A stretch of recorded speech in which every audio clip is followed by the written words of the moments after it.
I did not get to the last few things. So just a last few points to wrap up the use of biofuels, that the field of bioengineering, using living things and engineering them or manipulating them in a way for our use. There's a whole field of that. And I know I mentioned this the last time, but still with biofuels, there is a little bit of an energy issue in terms of the yield of energy that it gives, that it takes more energy to run a biofuel farm than you get energy out of that biofuel farm. So engineers, bioengineers are working very hard to try and figure out how to get more energy out of the farm than it takes to run the farm. And when we get to that sweet spot, it will, it will be great.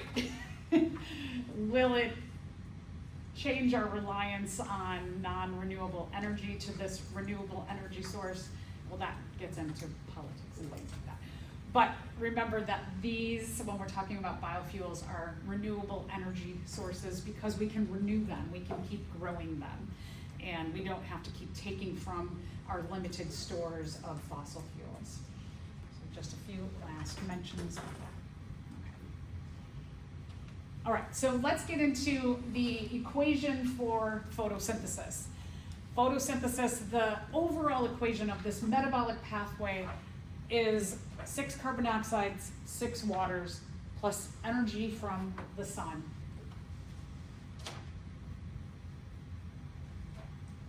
Makes through a long series of many reactions of this metabolic pathway, lots and lots of steps to get us to the final products of, in the initial product, glucose and oxygen, 6 oxygen, 6 O2s. But remember again, this glucose will go into a variety of different metabolic pathways depending on if it's a plant, an algae, or a cyanobacteria, will become many different sources of food. But that glucose can go into metabolic pathways to become nuts and seeds and grains, fruits, vegetables, oils, you name it, in terms of the food that they are making. If we were talking about like a question that often comes up on exams is, what's the main product of photosynthesis? And that answer is the glucose, and it really revolves around the amount of bonds that are formed between the products. So when you have 2 products that are made, 2 overall products, that we can see, and if you remember the structure of glucose, it's a ring structure with hydrogens and carboxyls alcohols sticking off of it, OHs. That is a lot of bonds that go into forming this, and the more bonds means the more energy stored. So that's why we call this the main product rather than oxygen, which is just 2 oxygens double covalently bonded to one another. So if that question ever comes up, this is a question that often will be in, if you're going to take the DAT or the MCAT, maybe the GRE for biology. This is a question that will often come up. What's the main product? And it's just about the bonding, that there's a greater amount of bonds. All right, so what kind of chemical reaction is photosynthesis? Is it an endergonic reaction?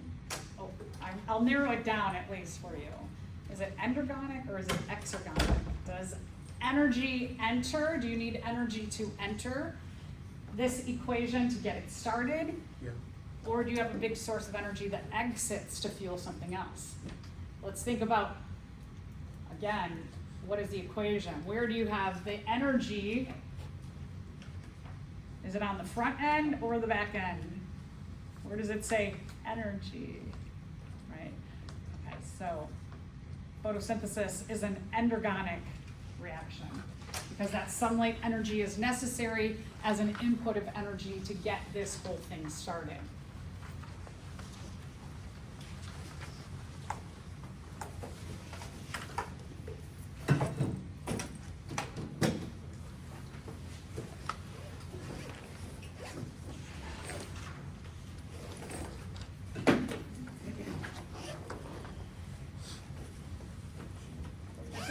Back of anorganic and exergonic reactions when we're taking a look at the equation. What we would say about this is that you have low energy substrates. Remember that a substrate is a reactant when you have enzymes catalyzing or facilitating a reaction.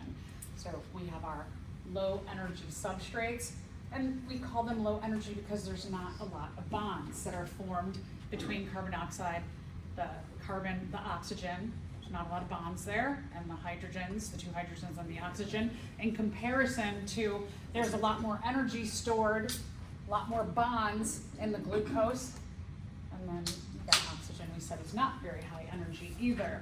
So if we just compare the amount of bonds between the substrates and the reactants, we would say these are lower energy and this is higher energy. The glucose is higher energy because this sunlight energy input will be captured into these bonds. So low energy substrates, high energy products.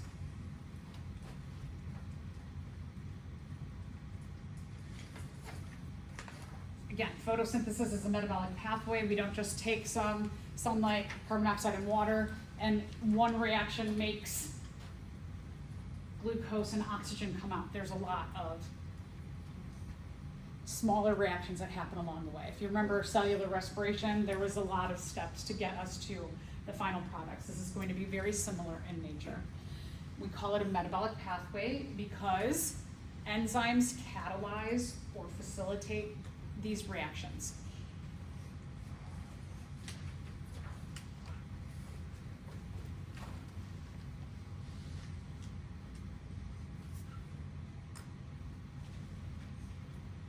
Okay, where does photosynthesis occur? The majority of photosynthesis happens in the leaves. Certainly wherever you see green in a green plant, you have chloroplasts, and chloroplasts are the organelle that undergoes photosynthesis. But you have the most chloroplasts packed into the leaf area. So just to kind of know that. Leaves obtain carbon dioxide, kind of like they respire in, they obtain the carbon dioxide from the air. They have pores in the surface, more so in the undersurface of a leaf. The reason why there are more pores on an undersurface of a leaf rather than the top surface is days like today where we have rain. And if they had their breathing pores on the top surface, they'd get clogged with water. So they have more on the undersurface because it's almost like the top surface is an umbrella for the undersurface. That the undersurface where more of the pores for taking in carbon dioxide and letting go of oxygen, they can do that breathing, and they can have this umbrella over the top of them. So here, remembering that the chloroplast is the organelle where photosynthesis occurs. It has a bit of a different structure system than what we saw with the mitochondria for cellular respiration. That when we take a look at our chloroplasts, what we see here is that you do have two membranes. You have an outer membrane and an inner membrane. So very similar to what you saw with the mitochondria, that you had that two membrane system. And then inside, you've got what looks like stacks of kind of quarters, but they're green. And so inside of these, what we call are a stack of these quarters. They're called, it's a granum or grana. All of these, grana is plural. Granum means one stack of these. And what we call each of the quarters and the stack, they're called thylakoids. So here, each individual green quarter is a thylakoid, and a stack of them is called a granum. Around the granum, or the stacks of thylakoids, is an enzyme-rich liquid medium called the stroma. So stroma, like, it's kind of weird. It's not pointing to this inner membrane, but the stroma is the liquid that surrounds all of these green stacks, or granum surrounds the stacks of thylakoids.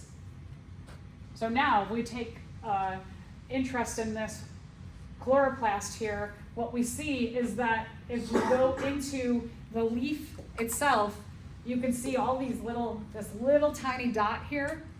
That's one of these, and you've got tons of these little dots throughout. Again, when we're looking at the leaf, just the top and bottom surface, what we see are these things here, these little pores, and these little pores. That's where carbon dioxide is taken in and oxygen is let go. And they don't have any on the top surface to make the point that even though there are some of those pores in the top surface, the majority of these pores are found on the bottom surface. All right, so again, a little bit about the chloroplast structure, walking through it now that you saw it visually, is that inside of that second membrane, there's a semi-liquid fluid medium called the stroma. The stroma is rich with enzymes because a lot of things happen in the stroma. And those stacks or sacs, like an individual quarter is a thylakoid. And stacks of thylakoids are called grana. If we're talking about one stack, it's granum.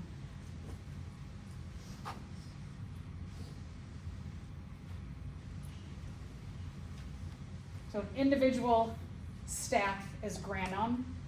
If we're talking about all of those stacks of thylakoid sacs, then we're talking about granum. So this is plural. Okay, so let's talk a little bit about light. Wavelengths of light, what's like coming out of the sky right now, is composed of little packets of energy called photons. So these photons are kind of like raining down on us constantly.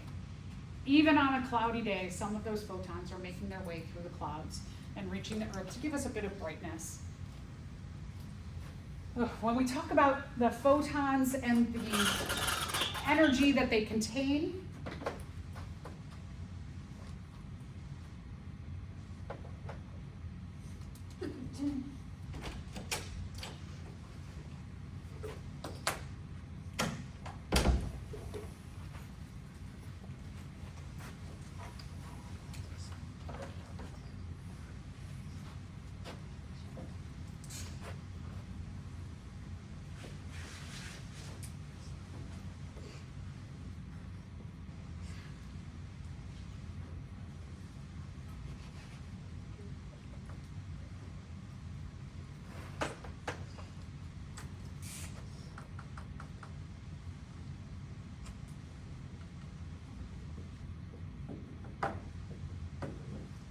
so we're going to take a look at two different kinds of photons.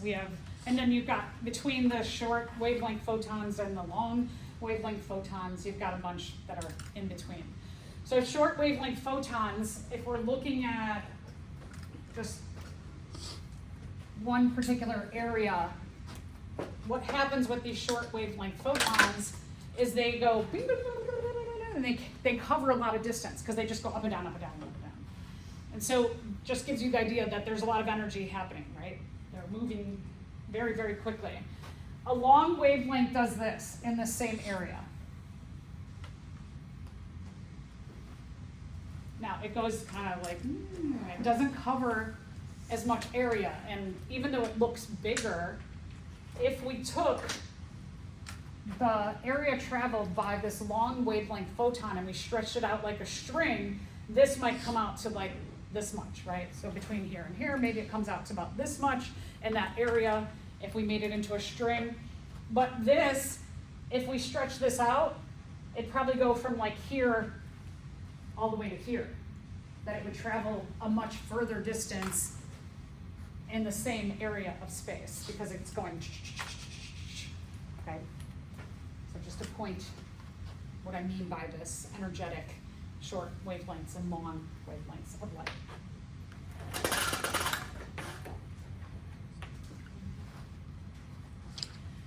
When any of these photons hit a leaf, they do one of three things. They are absorbed, they're reflected, which means it bounces off of that object and to your eyes, or they're transmitted and they just go right through.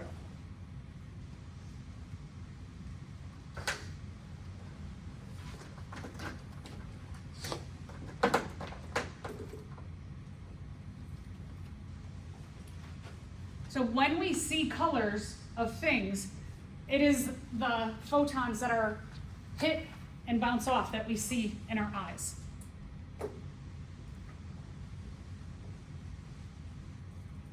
So here's almost like a philosophy question. Like, for example, the sky, we call the sky blue in general. So we're seeing blue because the photons are bouncing off the sky and coming back to our eyes. That is the color that is reflected, not absorbed. The blue absorbs all colors except for blue. So is the sky blue, or is it all colors but blue? Because it's absorbing everything but blue. Chlorophyll is a major light absorbing pigment of photosynthesis. So chloroplasts absorb everything but like greens and yellows. The green and yellow is what is bounced off. So they're utilizing the colors of like violet, blue, red, orange light. Those are the colors that are being absorbed and utilized. Those are the photon colors. And green and some yellows are bounced off, and that's why we see plants as green. And I say chlorophyll is a major light absorbing pigment because other pigments are found in some of the leaves, which we see right now. So like if you look out the window, there's a tree over there and some of the leaves are very yellow. And what has happened there is that the yellow leaves, the chlorophyll has broken down. Generally what we find in the changing of colors of leaves is that the green chlorophyll pigment breaks down quicker in the cold weather. And so then what you're left seeing is that because there's so much more chlorophyll or green, it masks all of these other pigments. And so when the chlorophyll breaks down due to the cold and the lack of the less water, that then you start to see the other colors left, and that's why we see these brilliant oranges and yellows and reds right now. Sometimes some of the leaves are purple, right? They used to be green, and then you see these purples. And so when the chlorophyll breaks down, you get to see all the other pigments that are utilized besides chlorophyll within the leaves.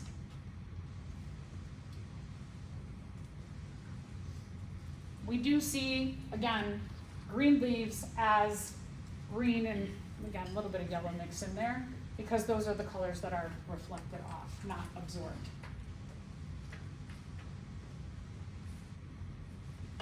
So the reflected color is what reaches your eyes and gives you the idea that that is the color of an object, but it doesn't utilize that color.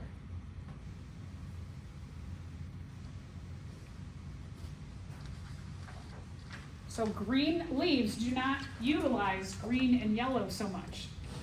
Again, they utilize all the other colors but green and yellow. So it's like a backward way of thinking about this. So you have an illustration that shows you the different pigments of light.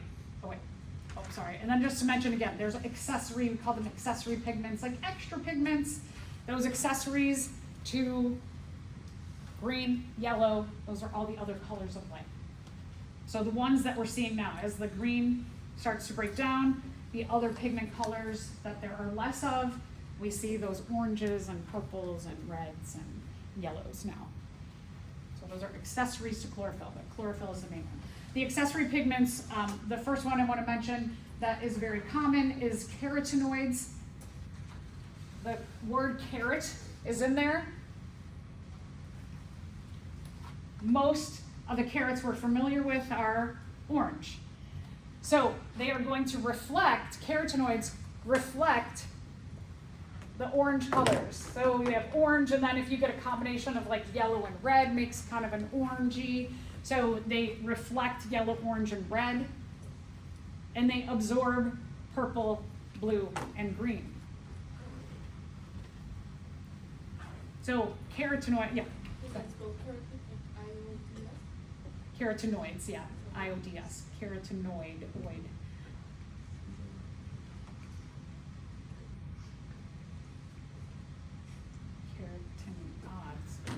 Am I always been saying that wrong? Now I'm losing it.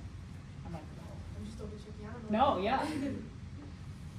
Maybe I've been like reversing the O and I. Maybe it's carotenoids. Look at me, learning something every day.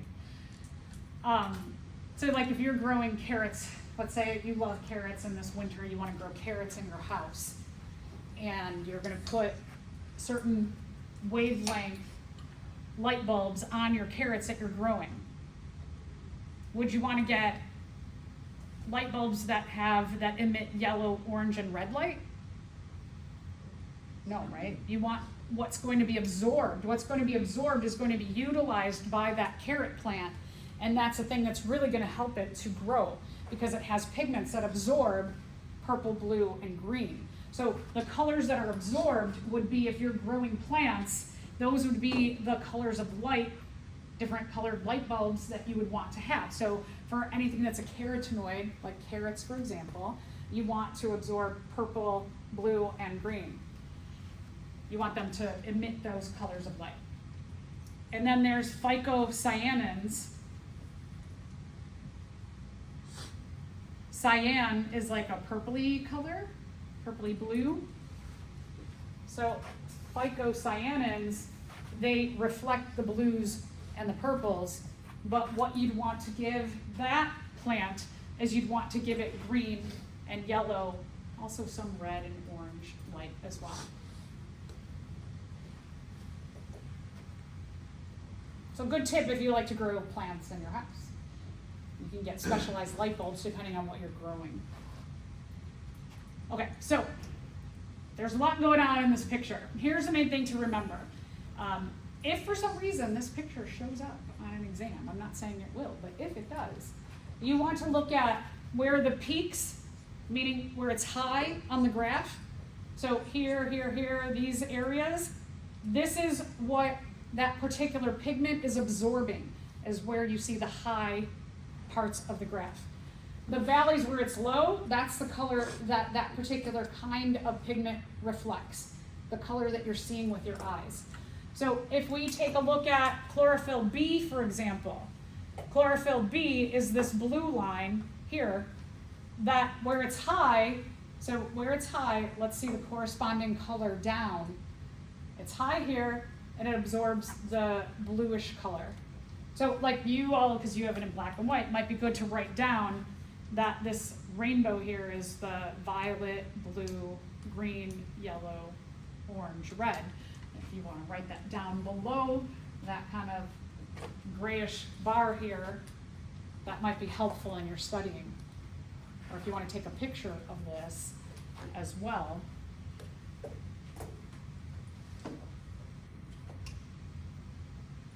I don't do the book in color because it costs them like $60-some, as opposed to like, it was probably like 15 or 16 or 17, right? So it triples the price. Okay, so chlorophyll B, it absorbs blue light, and then let's follow, goes down, and then it has a little peak here, which corresponds with kind of like yellow-orange light. Where it's low, chlorophyll is going to reflect greens and yellows. So in this area here where it's low, this is the not useful colors of light for chlorophyll B. Chlorophyll A, which also is like kind of greenish, you can see it's low in the green, yellow also. And then if we take a look at where it peaks, as you can see, one peak up here corresponding with blue and purple, and one peak over here corresponding with kind of more orangey, a little bit on the red side. And then here's your carotenoids. Oh, I do have it wrong. Good eye, Ceci. It's just the way we're pronouncing it. Yeah, this is carotenoids. Okay, good. I am not. I made a mistake, and I'm not losing my mind. I mean, I am. That's a story for another time. So the carotenoids, the peaks are here. So absorbs the blue-purple, absorbs the blue-green, and is low through the carrot colors of yellow, orange, and red. And it just cuts off there, but these would be what is reflected, these colors here, the carrot colors. Anybody any questions on that? Okay. So, if you're experimenting with different types of lighting for your indoor green plants, which of the following colors of light would be most effective for plant growth? Is green light going to be good for your green plants? No, right? That's going to just reflect off. So it doesn't do anything for the plant. Would orange and yellow be good for your green plant? I mean, like orange, kind of. Yellow, not so effective. So we got a little blue and green. The blue will be effective, but not the green. So we're going to look for the best choice here. Red and green. Red's good. Green, not so much. Red and blue. Those two, like, really good for your green plant then? Yeah, good. Okay, so red, blue, light is your best option out of all the choices. Okay, so let's get into the metabolic pathways of photosynthesis. There's two distinct, it's almost like there's two pathways here. You know how when we talked about cellular respiration, I talked about 4 steps. It's kind of like there's 2 major steps. Light-dependent reactions and light-independent reactions. So in your brain, what you should think is light-dependent reactions. These reactions depend on light being present. As long as light is present, they can run. If light is not present, they shut down. So they need light to work. They are dependent on light. Where we have this happening is in the chlorophyll of the chloroplasts.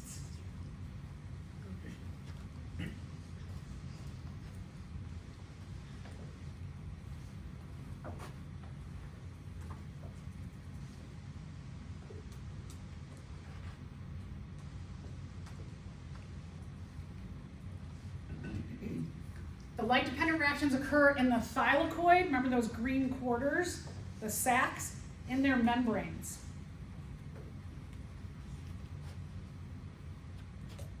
So chloroplasts have a double membrane. The thylakoids themselves, the sacs inside, also have a double membrane. So there's all these double membranes. And remember again, when we're talking about membranes and there's 2 layers to a membrane, the important thing is that those 2 layers can have proteins embedded throughout that can regulate what comes in and out of that structure. Inside the thylakoids, we have these things that are called photosystems. Again, you hear a lot of photo things, right? Photo. It means light's important here. The photosystems are packed with chlorophyll, light-absorbing pigment, and then the accessory pigments, like the carotenoids and the phycocyanins. So there's the light-absorbing pigments, and then there's also what we call these electron-carrying molecules. So there's 2 parts to a photosystem, the pigments and the electron-carrying molecules. We have 2 photosystems, photosystem 1 and 2. So 2 of them, they do just a little tiny bit different things. They're very similar, but we'll see the outcomes are just a little bit different. Okay, so parts of a photosystem. Each photosystem, like I said, has 2 major parts to them. The light harvesting complex, those are the pigments. There's about 300 pigments that make up a photosystem. So it's just like a group of chlorophyll and accessory pigments like carotenoids and phycocyanins. So depending on the color of the plant, might be chlorophyll A, chlorophyll B, and also carotenoids and also phycocyanins, or it could be like chlorophyll A and phycocyanins, or it could be chlorophyll A and B only, so it just depends. But there's about 300, so it's like a lot of these little pigments that group together. They have one very, very, very special molecule, one special pigment molecule called the reaction center. So there's like 300 pigments, and then there's one real special pigment in that group of 300 called the reaction center. Then, after that pigment group, the light harvesting complex, you have the electron transport system. Sometimes you will see it called the electron transport chain. ETS for electron transport system, ETC for electron transport chain. Sometimes it'll be like the electron transport model. Can have a lot of different, these third words here. These are a series of what we call carriers, and electrons jump from carrier to carrier. When we're talking about these particular carriers, they're enzymes and proteins that are embedded within the membrane of the thylakoid. They're little pumps that the electrons pump through, and those pumps are proteins or most likely enzymes. Every time they get pumped through, they release energy. Pump through, release energy. Pump through, release energy. We have two photosystems because they make two different molecules at the end of each photosystem. So photosystem 2 makes ATP, photosystem 1 makes NADPH. These are energy carrying molecules. Just like when we made NADH and FADH2 and ATP in cellular respiration, here we have a new one, NADPH, and then we also have ATP.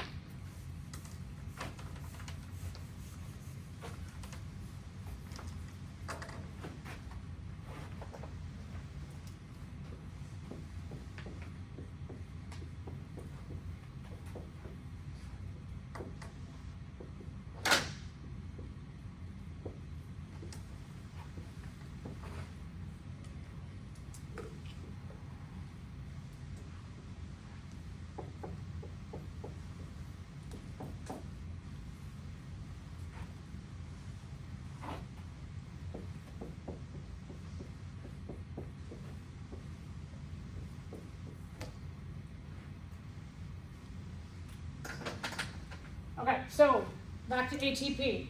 ATP is made of adenosine diphosphate, meaning 2.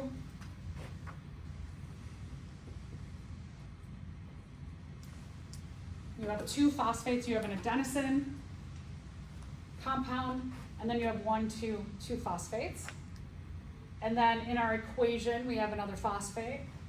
And then we need 2 electrons to make a bond, and that bond captures some energy. So when we go to our final product, we have ATP.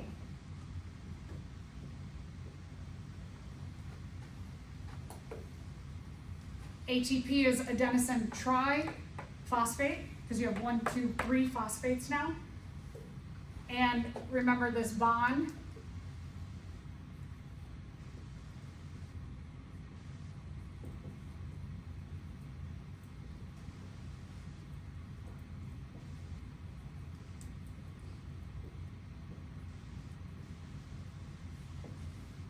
This bond here is a covalent bond, and it forms from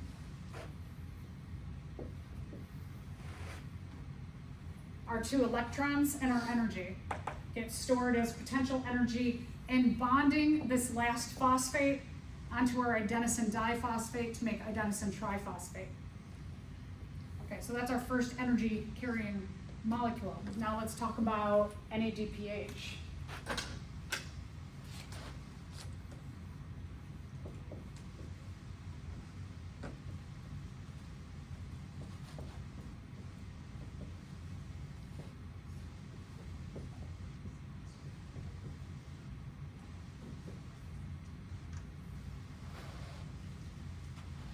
we have NADP plus H plus 2 electrons plus energy.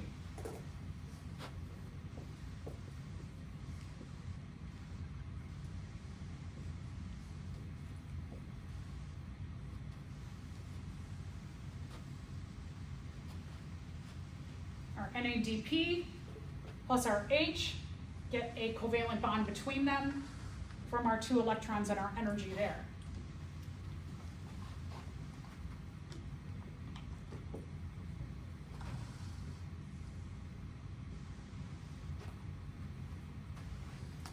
So that our 2 electrons and our energy form this covalent bond of 2 electrons plus the storage of energy between the NADP and the H. So again, these two are called energy carrying molecules because they form covalent bonds that hold or carry electrons in a bond that is potential energy that can be used later.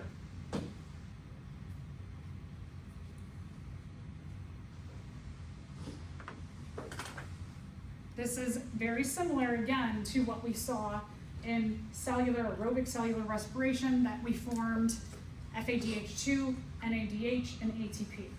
Those were our energy-carrying molecules for aerobic cellular respiration. So we just have one different there, and we don't see NADH or FADH2 here.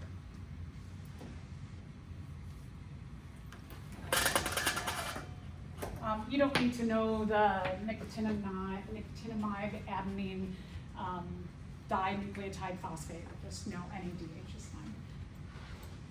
You got the words here as well. So both of these are, again, energy-carrying molecules because the electrons form a covalent bond where energy is carried or stored to be used later.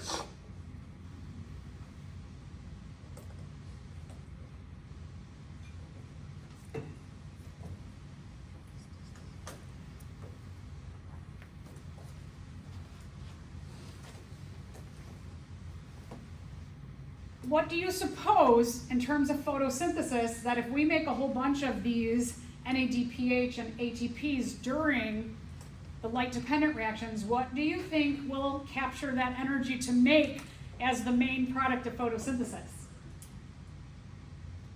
What was the main product of photosynthesis?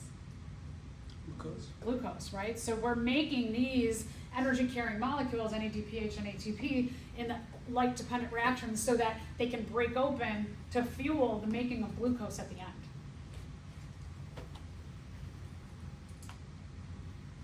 Okay, so let's start from the beginning. Let's walk through what happens in the light-dependent reactions. The first thing is because light is needed here, when light strikes a leaf, those photons, they are absorbed by the light harvesting complex. Each of those little 300 pigment molecules, they're going to absorb a ton of energy, and then they're going to take that energy and they're going to give it over to that one specialized pigment molecule called the reaction center. So all of these are kind of like grabbing energy from the sun, the photons, and they're giving it over to the reaction center. They're just giving it to that one very specialized pigment molecule.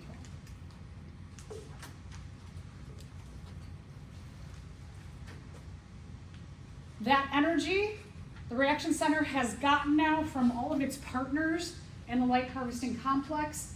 They are going to pass it on to an electron. So this electron is kind of like very low energy, and then the reaction center is like, take this energy that me and all of my other partners here in the light harvesting complex have acquired, gives it over to the electron, and the electron goes from being this to being like, wow! It's like super energetic. So it energizes an electron. That electron then goes over to the ETS, the electron transport system. I like when the names make sense. Now this electron, what's going to happen, if you remember when I said the electron transport system is going to be a series of carriers or enzymes and proteins that are embedded in that thylakoid membrane, and it's going to go just like what we saw when we were talking about a high energy photon. It's going to have a lot of energy to jump through. It moves from carrier to carrier to carrier to carrier, in and out of the membrane.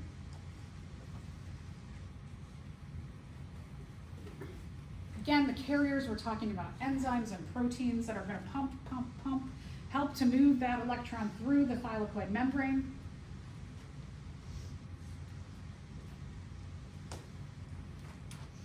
And on either side of the membrane, what you're going to be having, and when we're talking about, now this is, and I'm not exactly sure why they started with, it starts with photosystem 2, that goes through, and then it becomes photosystem, and then photosystem 1 happens, so they go 2-1 rather than 1-2.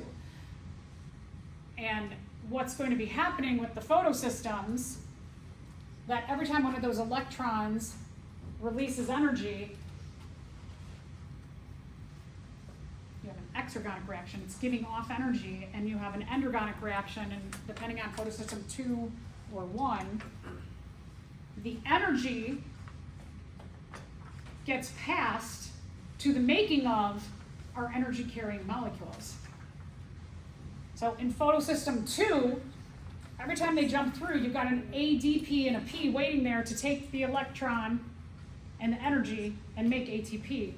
And then another electron goes through and makes another ATP and more ATP. And when we're talking about photosystem 1, you have an NADP and an H, and they're going to form NADPH. So those high energy electrons are captured to make these energy carrying molecules.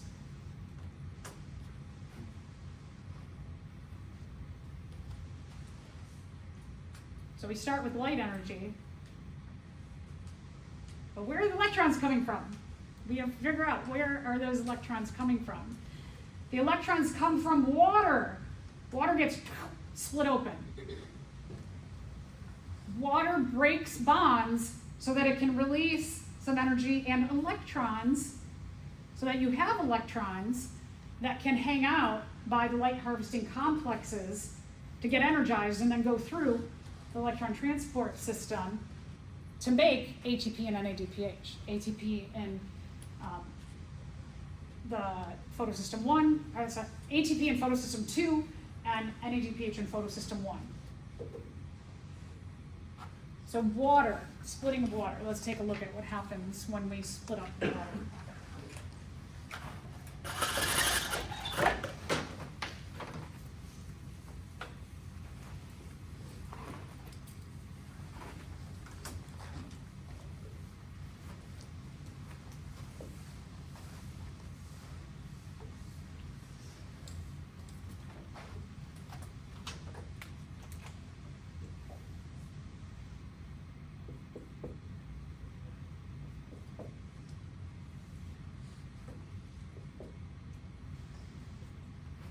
So if we look at the structure of water, you have an oxygen that has 2 covalent bonds, 1 to each hydrogen.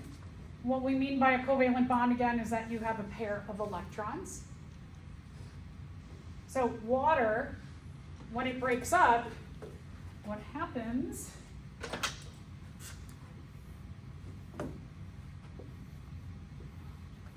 is your 2 hydrogens get cleaved off.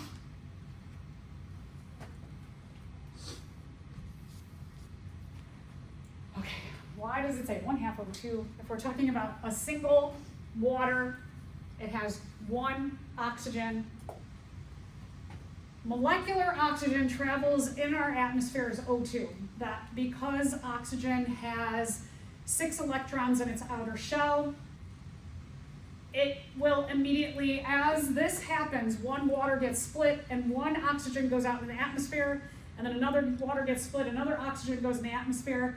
Because each of these oxygens has 6 electrons in their outer shell, and they're not full, they each want a full outer shell, so free oxygens just go whoop, and they form covalent bonds between each other almost immediately, because they want that full outer shell for stability. So oxygen that we're breathing in and out, it's actually O2, and because 1 oxygen is 1/2 of an O2, right? You need 2 oxygens to make an O2. I'm just pointing this out so that if you're like home alone and you're like, what does this mean, 1/2 O2? That you have 1 oxygen, which is 1/2 of an O2, right? If you cancel these 2 out, you have an oxygen. I just like to point that out because books are particular about that. And then when you have the breaking of this here, then you release 4 electrons. 1, 2, 3, 4. So that when you split water, you get 2 hydrogens, 1/2 of an O2, 1 oxygen, and you get 1, 2, 3, 4 electrons. The oxygen immediately gets released out of the pores into our air. The hydrogens get used for making NADPH, putting that H on. And then these electrons go into the ETS, the electron transport system. They go fine in reaction center, they hang out until they can get energized and go into the ETS. Okay. Yeah, if you want to take a picture.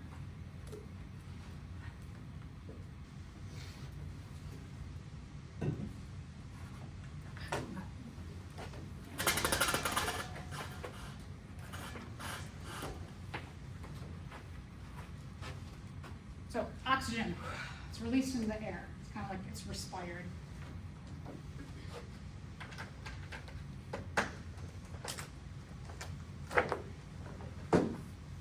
The way that we could track how much is a plant undergoing the light-dependent reactions is that we can see how much oxygen is being given off at a particular time that a plant is alive.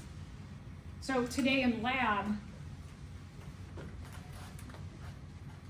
this is what you all are going to be tracking, is we're going to do a setup where we have a light on some, we're going to use algae instead of a plant. And so like here, this is algae. And one of the things that you should look out for kind of later in the experiment as your rate of photosynthesis, you'll see we're going to make a system where the oxygen gets released into a tube, and then it pushes dye that we put into a glass tube, and as the dye moves, it's getting pushed by the oxygen produced. So as you see your dye starting to move faster and faster, one of the things that you should look for is see if you have oxygen bubbles, little bubbles, on the undersurface of your leaves, because again, most of the pores are going to be down here. So if you see little oxygen bubbles, you'll be like, oh, okay, there's the oxygen. I can physically see it being given off.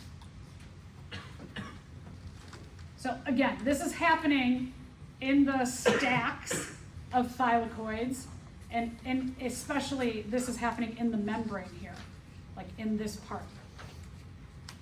So this is a good thing to star. And as I told you with cellular respiration, I showed you that illustration and said this is a good one that you should just like write out until you just can write it out on your own and then talk yourself through what's happening here. Okay, so we got a lot going on, but let's go through it. So if I were going to describe this, like you should be able to do, is you would say that this is the light-dependent reactions. It's light-dependent because sunlight energy is needed to start this whole system. The other thing that's needed is water. So we've got energy from the sun and we've got water. Water goes through a chemical reaction where it gets broken down or split into 2 hydrogens, oxygen, and 4 electrons here. Those electrons go over to photosystem 2. This is the light harvesting complex of photosystem 2. It's about 300 pigment molecules where they're all absorbing photons from the sun, or energy from the sun, and they hand over that energy to a reaction center. The reaction center takes 2 low energy electrons from the breaking down of water and it charges them up with tons of energy. Those 2 electrons, they are very excited. Well, it does 2 at a time. 2 electrons go into the electron transport system where they jump, jump, jump. Every time they jump through, they take an ADP plus a P to make a covalent bond to form ATP. Now, after that, we had 4 electrons go in. 2 of them are utilized to make ATP. 2 come out at the end. So really, it should be like 4 electrons, 2 go into making the ATP, 2 continue on. Those 2 electrons are really low energy. They're really tired because they've been jumping around. So now, these 2 electrons, they're going to go over to photosystem 2's light harvesting complex. And in photosystem 1's light harvesting complex, they go over here, and all of these pigment molecules are absorbing more energy from the sun, and they hand over their energy to the reaction center. The reaction center takes these 2 low energy electrons, and it gets them all charged up, full of energy, where they jump through a series of protein carriers, enzymes, and every time they jump through, they give off energy of NADP plus H plus these 2 electrons plus that energy to form NADPH. The hydrogens here come from the breaking down of water here. That's where we get the hydrogens for NADPH. That's what you should know. So just like I walked through, you should be able to say all that. So this would be like a light and water dependent reaction, right? Yes, absolutely, right. It's dependent on water and light. So if your plant were dehydrated, even though it could be really, really sunny outside, if the plant's dehydrated, you don't have this. So excellent observation. So no, that. Be able to talk through it. If you want more context, again, I like the first one, a little simpler. If you want context of where all this is placed, all of this is the thylakoid membrane. So just to give you an idea visually, that you have your light harvesting complex is a group that is embedded in the thylakoid membrane. You have your electron transport chain or system embedded in. Your electrons go in and out, your hydrogens get pumped. Again, this is just like if you go on and you take a cell biology class, microbiology, anatomy and physiology, you'll get into more of these details here.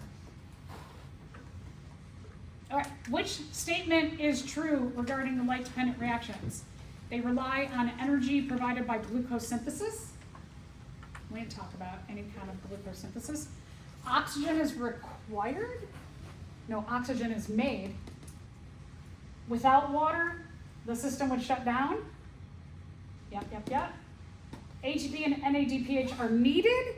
No, they're made. They're made here. Without photosystem 1, photosystem 2 could not occur. This is flip-flopped, right?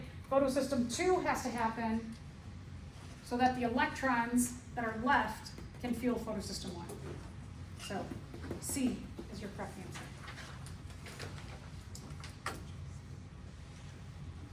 The light-dependent reactions need sunlight and water. They make oxygen. They make ATP and NADPH. These energy carriers, when you have these built up, the light-independent reactions, our next metabolic pathway can start. So light-independent, they can happen in the light. I mean, light can be around, they just don't need it. What they need, the second half needs a buildup of this. So the light-dependent reactions have to occur so that you get the energy-carrying molecules that can fuel this. They also need carbon dioxide and water. So here's where your carbon dioxide comes in. We said there were 6 carbon dioxides. As part of the equation of photosynthesis, it's light energy, 6 carbon dioxides, 6 waters, make glucose, and 6 oxygens. 6 carbons in the carbon dioxides. You have 6 carbon dioxides These 6 carbons are used and captured in the C6H12O6 of glucose. So you have to have 6 carbon dioxides to make each glucose. You have to have these energy carrying molecules to make all the bonds that form glucose. Water is always important. All right, so light independent reactions. They're also called the Calvin cycle.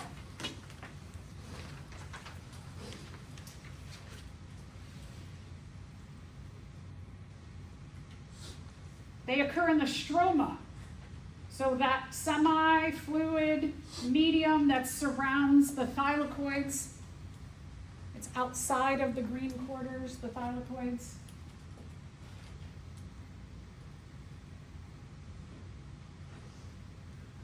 Light independent because they don't need sunlight. They can happen in the sun, but they don't need the sun. The light dependent reactions use the sun. These guys, they can happen during sunlight or they can happen overnight. So if you have a really, really sunny day and you get a big buildup on that sunny day of NADPH and ATP, they can go run all night long. If you have a day like this where maybe they run a few hours into the night, but then they shut down because there wasn't a lot of NADPH and ATP made during the day because there wasn't a lot of sun today. All right, so Calvin cycle, as I mentioned before in that illustration, it depends on a supply of ATP and NADPH. We also said 6 carbon dioxides and water. Water also.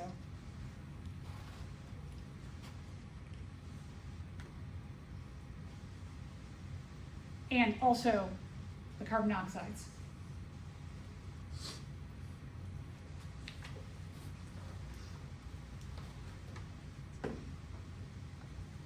So let's go through the steps of the Calvin cycle. It's called the cycle because what we start with, one of the compounds we start with, we regenerate at the end so that that compound can just allow the cycle to continue over and over and over. As long as you have an input of ATP and NADPH, 6 carbon dioxides, and water. All right, so we start with, and again, for our purposes, you just need to know RUBP makes PGA. If you're interested in what these compounds are called, I've got the names here. Ribulose bisphosphate is RUBP, PGA is phosphoglycerate. But you don't need to know those details. Again, you'll learn them if you go on to a class where you have more focus on the physiology. PGA goes through a series of reactions that are fueled by the breakdown of our energy-carrying molecules, ATP and NADPH, to make 12 G3Ps.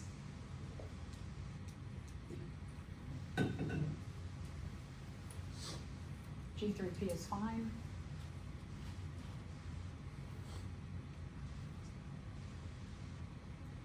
Two of the G3Ps make glucose. We had 12, so the other 10 stay in the cycle to regenerate RUBP, what we started with. Also, to make this RUBP, we need more ATP to get broken down to make all the bonds.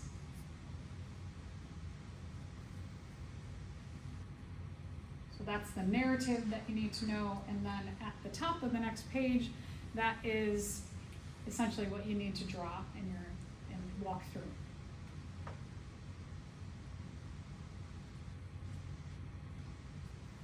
So RUBP gets made again at the end. Takes the energy from the breaking down of those last ATPs to regenerate. And when you regenerate the RUBP, you're ready to start the cycle again, as long as you have a new input of ATPs, NADPHs, carbon dioxides, and water. So this is what you should know for the light independent reactions. The light independent reactions start with RUBP, which is part of the cycle. We need an input of 6 carbon dioxides. Our inputs are on the outside. So we also need an input of ATPs, NADPHs, again, ATPs here. Water, also part of this. RUBP and our 6 carbon dioxides go through a series of reactions that are catalyzed by enzymes to make 12 PGAs. Our 12 PGAs go through a series of reactions that are fueled by the breakdown of ATP and the breakdown of NADPH. The electrons and the energy go into making 12 G3Ps. Of these 12 G3Ps, 2 form glucose. Now, one thing that I want to point out here is that G3P is a 3-carbon compound. 2 of these, 3 carbons here, 3 carbons here, go into making glucose. These 6 carbons from the 2 G3Ps originally come from, let's back up, our 6 carbons from our 6 carbon dioxides. So we only make glucose, 6 carbons of glucose, if we have 6 carbons of 6 carbon dioxides that are put into the system. 10 of these G3Ps, 2 go off to make glucose, 10 stay in the cycle. Series of reactions occur, fueled by the breakdown of ATP. The electrons and energy take these 10 G3Ps to regenerate or make again our 6 RUBPs. The cycle continues on and on and on as long as you have a supply of carbon dioxide, a supply of NADPH and ATPs, and water. So it looks scary and complicated, but it's not that bad. You just got to study it and study it and study it. What I would recommend, and this is based on student feedback, is that students said what they would do is they would take little whiteboards you can buy for like $10, and they would either have one of those at home and just they would study, and then they'd try and draw out cellular respiration, erase, draw out the light-dependent reactions, erase, draw out the Calvin cycle or the light-independent reactions, and keep doing it until you get it 100% right. Or on paper, you have a notebook, and just keep drawing it out, talking yourself through it. Or I had one student, she was a mom, she worked full-time, and she also went to school full-time, and she said she just really didn't have much time, but in between classes, she would go into a classroom, and she would draw them out on the board, erase, she'd walk to the next, she'd walk down the hall, another open classroom, she'd draw them on the board, erase, walk down the hall, find another open classroom. She said every open classroom she would go in, and she'd draw them out on the board.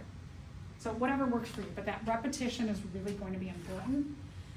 I will, again, give you a blank piece of paper on the back of your exam so that what students have done in the past, they rip off that blank piece of paper, they write out on one page, they write out aerobic cellular respiration, they flip it over, write out light-dependent reactions, light-independent reactions. Before you even look at the test, write those 2 things out. You've got a key before your mind gets all mushy and gets nervous, you just write these up.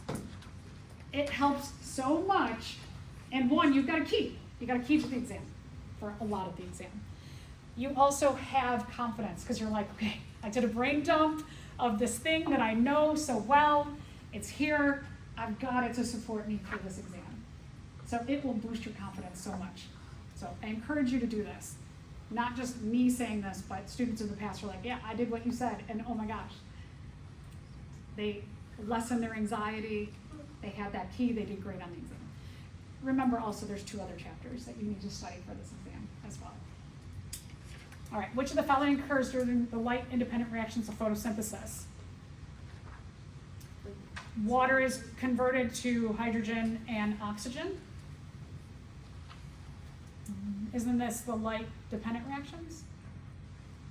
So no, not that one. Carbon dioxide is converted into sugars. That sounds good. Chlorophyll acts as an enzyme only in the dark.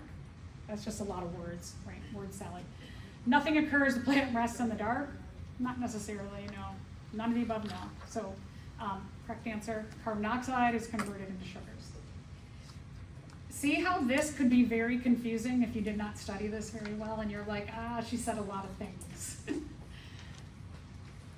All right, main function of the Calvin cycle. Produce food!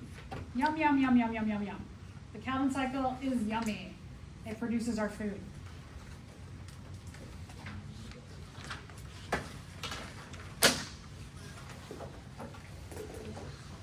You have to have 6 carbon oxides to make that 6 carbon glucose, C6H12O6. 6 carbons for C6.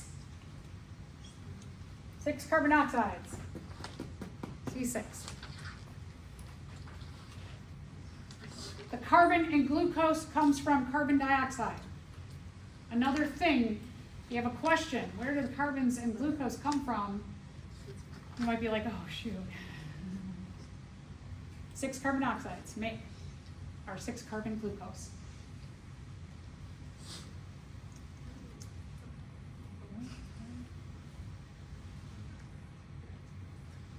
This is just very generic, showing you how the light-dependent reactions and the light-independent reactions rely on one another.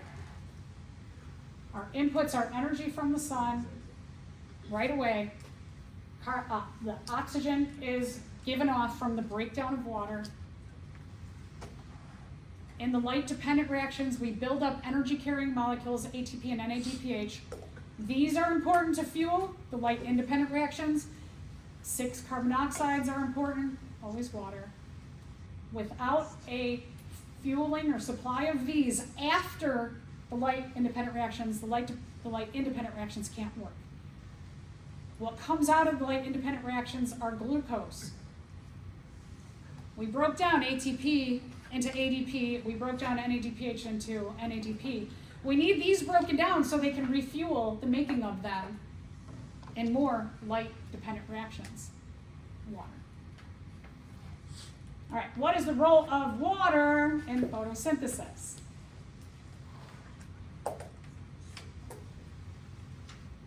Water, yes, good. Number 2.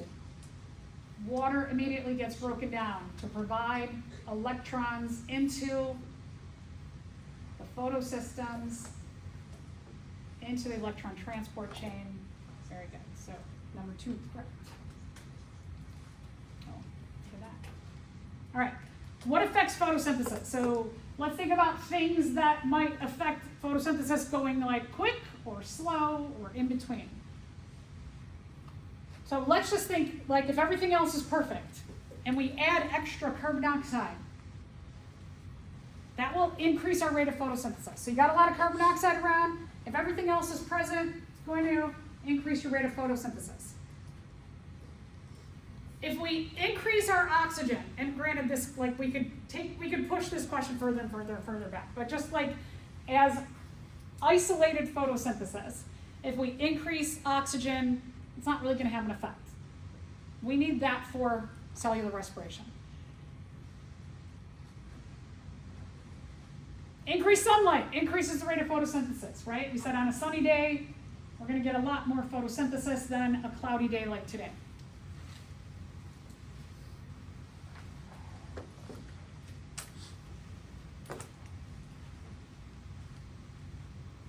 So during a drought, why is the rate of photosynthesis in plants reduced? When less water is available, the turgor pressure of plants drop and plants fall over. Did we say anything about turgor pressure? No. So again, just like a distractor. When less water is available, fewer electrons are around to fuel the ETC. That sound good? That sounds pretty good to me. When less water is available, electrons are not supplied to fuel the Calvin cycle. We're going to talk about that. When less water is available, oxygen is not available. We don't need oxygen from that. Okay, so letter B is correct. So an increase or decrease in the products, the glucose and the oxygen, those will fuel cellular respiration, so they don't have a direct effect on photosynthesis. A decrease in temperature, it gets colder. Oh, it's getting colder. Molecules move slower in colder temperatures. Molecules break down in colder temperatures. That's why we're seeing the pretty colors right now in the fall. The chlorophyll is starting to break down.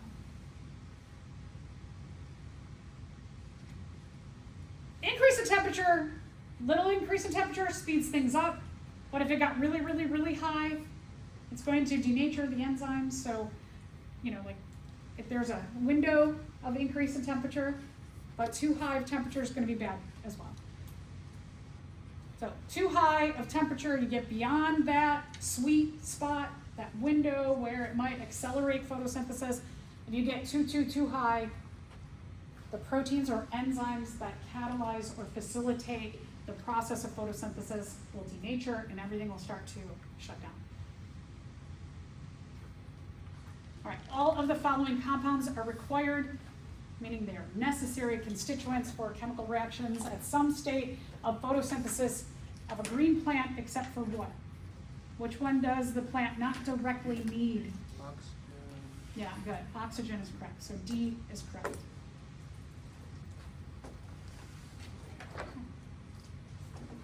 So this, know this, know that, know this, know that, know these.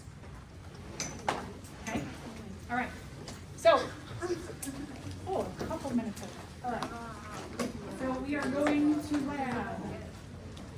On the, this one, I don't know if you saw it.